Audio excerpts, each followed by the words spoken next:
I'm Shubhra. I'm a senior product designer, and I'm currently based in Berlin. I work as a senior product designer for VBuy. Once again, thank you very much for joining today. And today, as you know, we are going to talk about prototyping and testing.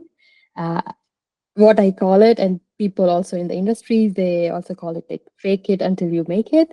It is fake it to make it. And we will start with first, most of the people, most of you would know what is a prototype, but still we should ask what is a prototype. And how I would define prototype is it's an early version of your product or service idea that would demonstrate how your product or service idea would work, how would it function, how would it feel when people are actually using it. But it is before your product is actually realized, before it is actually implemented. So a prototype is something tangible, something that people can look, see, feel, and have a feeling about it, and give feedback about your product or service. Um, why do we prototype? The question about why prototype, as I mentioned, like it is something tangible where people can give you feedback about your product or service. So the first point is to validate your value proposition. If your product or service is being implemented, then is it actually solving the right problems? Is it aligning with user needs? Or if there is a need of this product or service in market anywhere. So the whole idea for prototyping or early prototyping is to make sure that your product idea truly resonates with the users. It truly meets their needs and actually adds value to them. The second reason why to prototype is to test feasibility and the technical limitations.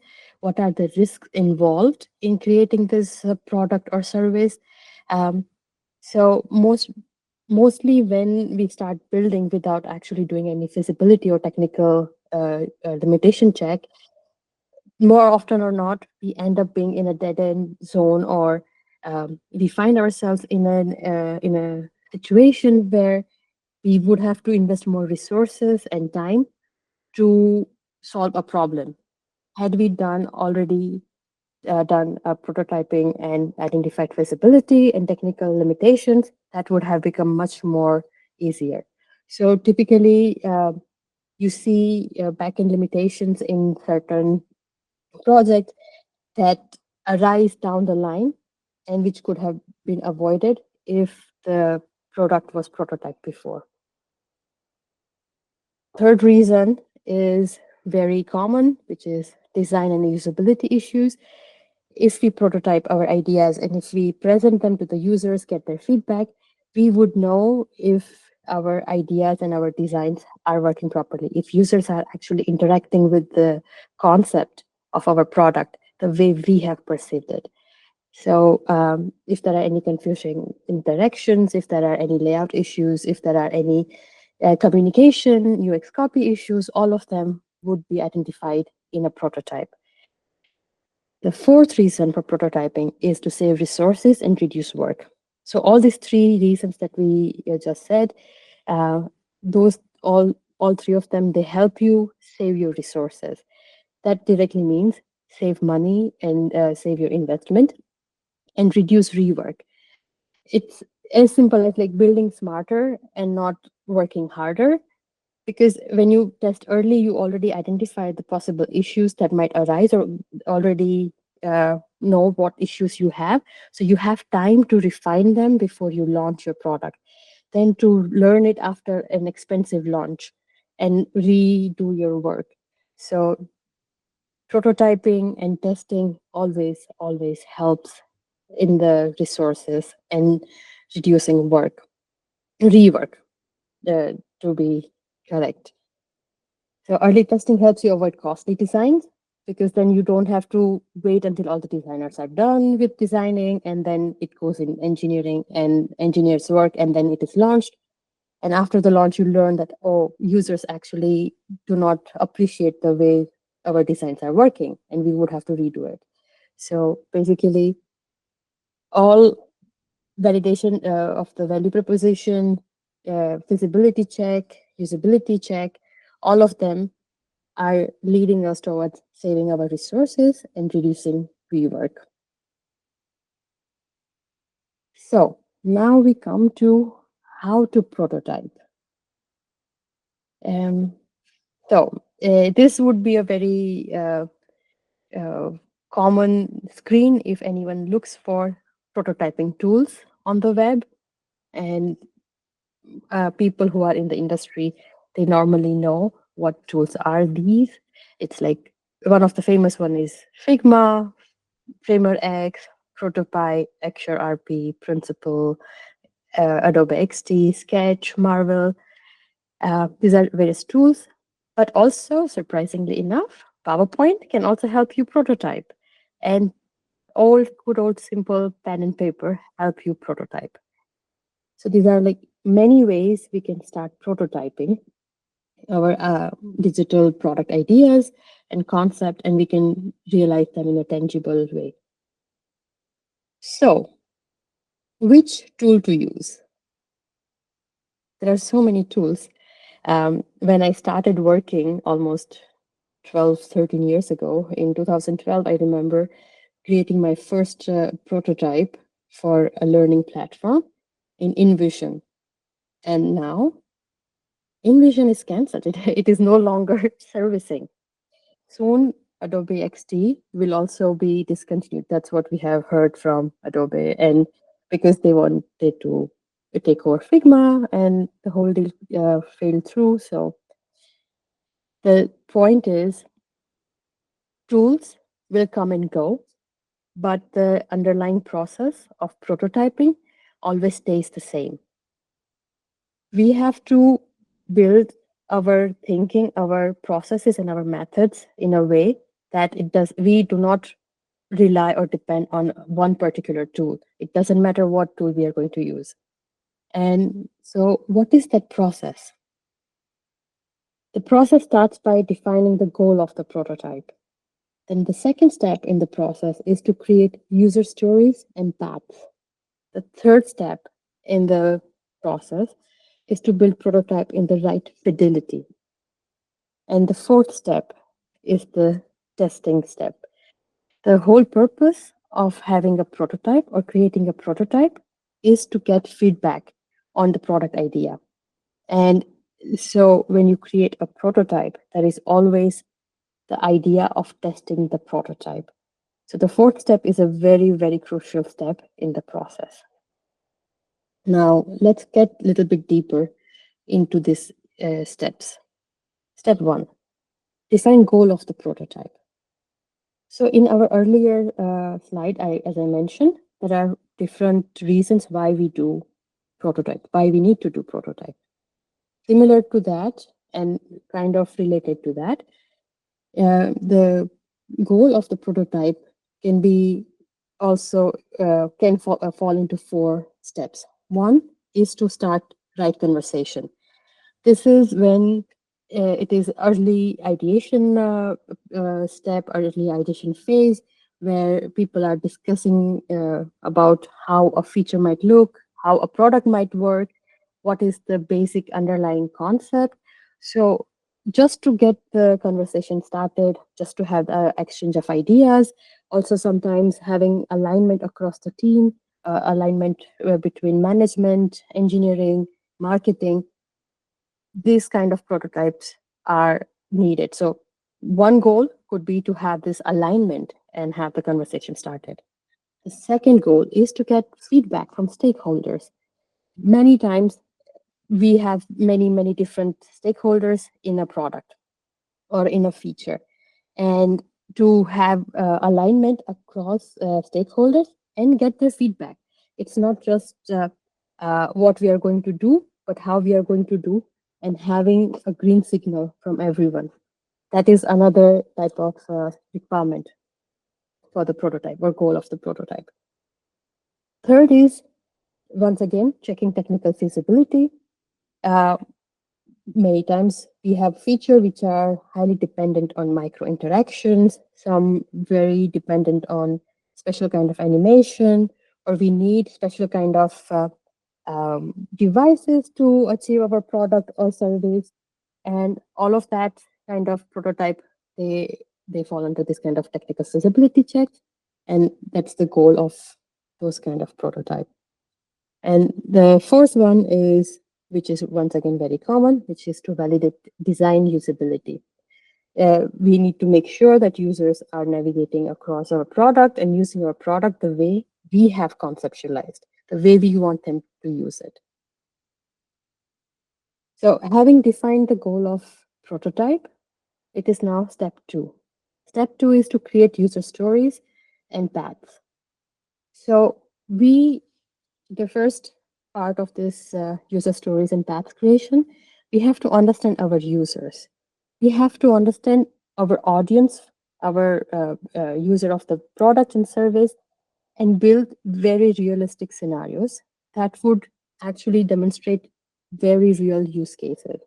So when you think about a product prototype, you are telling a story to someone and you're telling them how your product is going to be used. In this case, we have to think about what will be the environment, what would be the time like, what are the needs of the users, where are they sitting, where are they standing, which device are they using. So all these parts of the story, these are creating scenarios, and these scenarios help us nail down, pinpoint the exact needs of the users. And that's what we need to prototype or test our prototype, because that helps us align our product's solution to the need. Having built the scenario and use case very well, the second step is to define happy paths and not so happy paths. So, what are happy paths and not so happy paths? Happy path, we can think of happy paths as an ideal situation, an ideal flow, when everything is working, when everything is hunky dory, and our users are very happy, how they are going to go through our product to achieve their task. So, each and every user who comes to our product or service, they would have certain goals and certain tasks. They would have certain task requirements in mind. In order to achieve that task, in order to complete that task, what are they going to do? So the happy path is the straightforward path where users can happily click through it, click through the product, go through the service without any errors, without any confusion, without having stopped for anything. Whereas not so happy path is a path with errors or little bit of frustration. These kind of paths are actually created to test the worst case scenario. So let's call happy paths is as a best case scenario, not so happy paths as worst case scenario, so to speak. These both paths are very useful depending on what is your goal to learn. Sometimes just to communicate the concept of the product, happy paths, a prototype are completely fine. That's all what we need.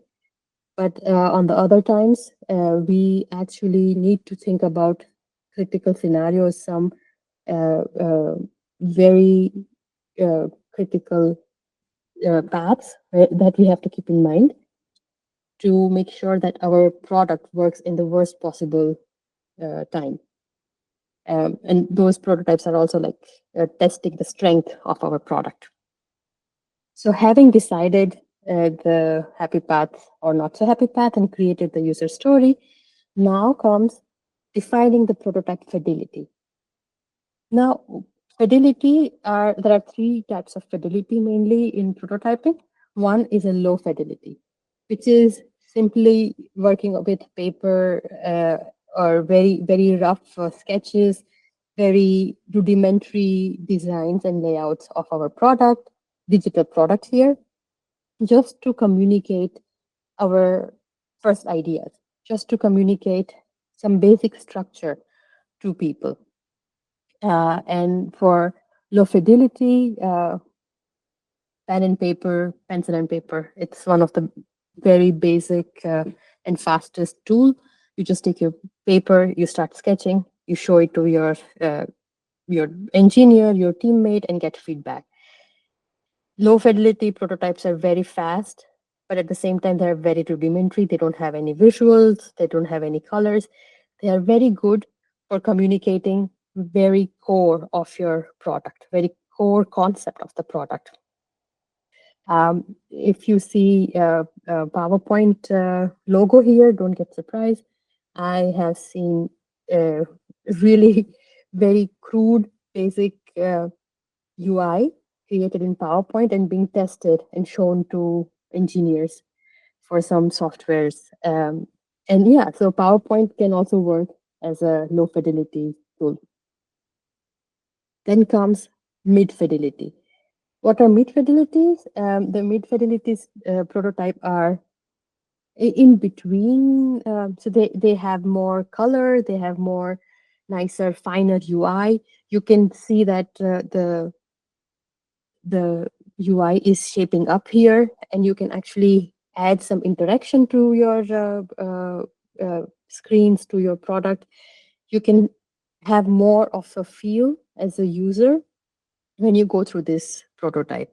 So mid fidelity are mainly click dummies, or they're not final designs, but they have decent visual feel, look and feel. InVision was one of the tools which could provide like mid fidelity prototype. Adobe XD, Marvel app. It is also one of these mid fidelity prototyping tools where you actually create your designs, maybe in other tool, Photoshop or something else, and then you export your screens and create hotspots and create click dummies. You don't have a lot of interactions, but you can go through the flow. You can go through your happy path. You can go through your not so happy path. And with this, you can have an overall idea of the concept. Overall user story can be portrayed with medium fidelity. Then comes the third and the last fidelity, which is high fidelity. And these are mainly fully designed mockups with very high and detailed visuals.